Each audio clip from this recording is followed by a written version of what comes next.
This is the most exciting time that I've had in transportation in recent memory.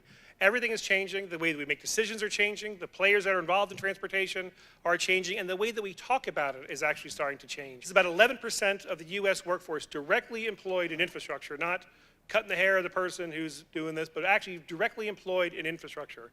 11.4% of the jobs in the Charlotte region are directly in infrastructure. We heard from Bob at lunch today. It's 100,000 workers in this region are directly employed in transportation. So we talk about transportation as a way to get people to work, but it actually provides work for an awful lot of people that need it. No matter who was elected last November, the roles between the federal, state, and local governments are changing. The big question is not, you don't have to tell me about how important it is. We know how important it is, but how do we pay for the stuff that we need? We are seeing this big rise in locally funded transportation projects at the ballot box.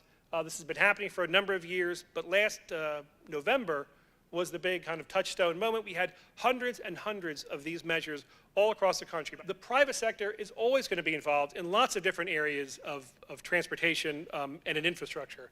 We think about a lot of this stuff as happening just on the public side, and that cities and states are the ones who are doing all of the work, but it hasn't always been the case, and it's certainly not the case now.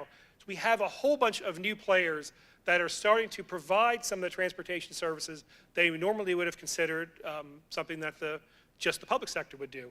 And of course, Uber and Lyft and these ride-sharing services have transformed how people get in and around major cities and metro areas. So we've got to rethink and change our mental map about who's responsible for what, and think about these new partnerships as ways to accomplish a series of different problems, or address a series of problems, not just as one-off transactions.